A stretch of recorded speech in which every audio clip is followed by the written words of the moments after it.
Hey Slayers, it's your girl, and you guys are tuned into the Workday Slay. And today we're going to talk about how to network with photographers.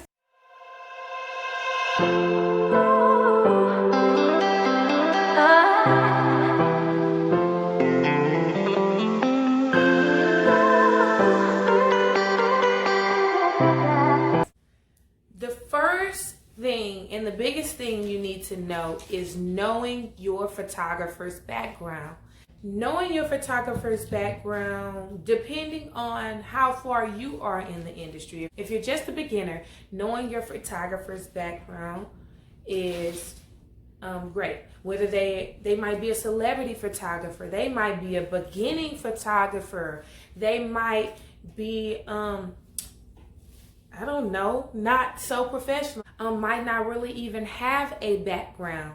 They might have just picked up a camera one day and said, I wanted to shoot some models. So knowing your photographer's background is something that you need to know. Because if they're just a photographer, just picking up a camera and haven't studied their art, don't really necessarily know about the craft, you might get pictures and be upset when you get them back because they might not be retouched correctly. They might not have gotten you in the frame. They might not have known the right angle. There's a lot of aspects that go into knowing your photographer's background. There's the elite of photographers, then there's a guy that just picked up a camera or a lady that just picked up a camera. So know your photographer's background because you'll get the best quality of work or the quality of work that you're looking for. Now we're going to go into TFP or trade work. TFP meaning trade for photos.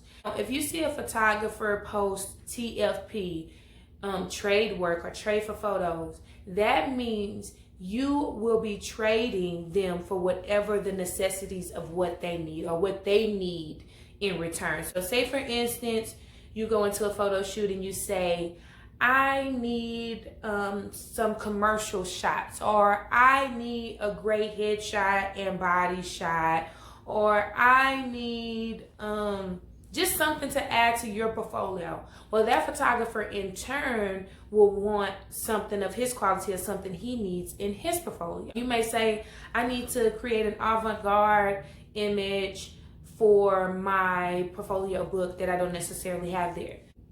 That photographer may say, well, since you want your avant-garde look, then in turn, I would like to shoot something artistic. That TFP can mean something good or mean something bad. You might need to figure out what they want first and then say what you can get in turn. You get TFP where you guys come up with something together and that photographer says, well, okay, I'll give you so many images. I'll give you 8 to 10 images for the quality of work that you produce, or whatever you guys come up with, because that's the trade. The trade is you getting quality images or you getting images for your portfolio and them getting what they need for their portfolio.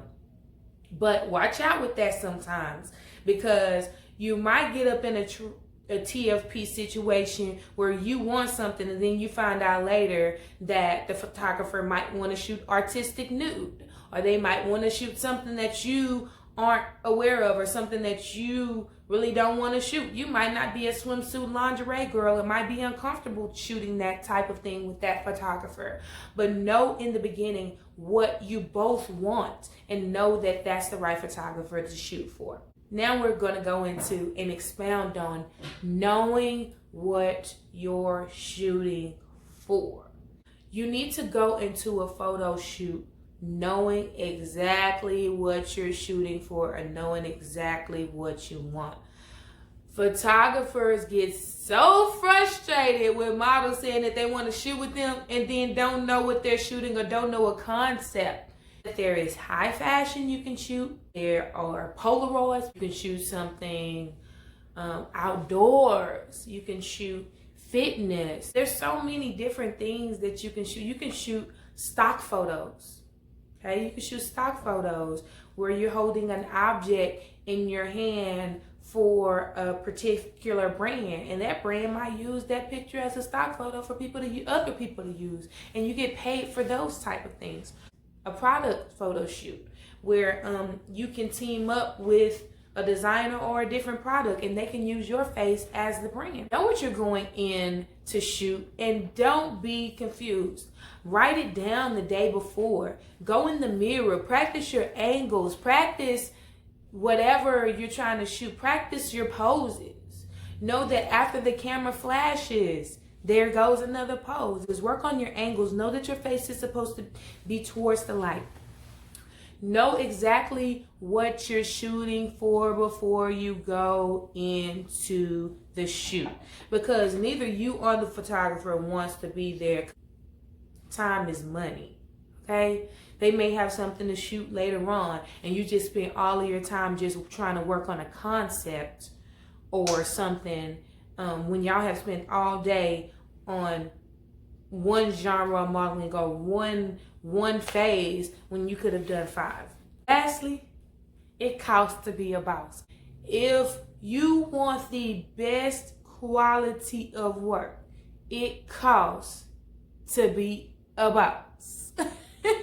It costs to be a boss, so you have to pay for what you want. It ain't gonna be free. Sometimes you need to have everyone in on that shoot. Pay the designer, pay the makeup artist, pay the photographer, and you make sure you do your part. And if everyone comes together and make this thing successful, it will show in the end. Don't just pay anybody, because there's so many people out here wanting to be photographers. There's so many people out here that are trying to be photographers and haven't took any classes, haven't done any research. Like I said before, just picked up a camera and was like, I'm about to shoot models. Or they might have just wanted to shoot models because they thought models was beautiful, and now they're a photographer because they want to be around the models. So do your research on your photographer, knowing that they are a great person to shoot with. So like I said before, shooting with the best sometimes comes at a cost. But what's the cost to being a boss, okay? It costs to be a boss. So have your team and have the right team centered around you if you're a boss. Well, all right, Slayers, you guys are tuned into the Workday Slay. And as I always say, do something that you never thought that you would do. Bye.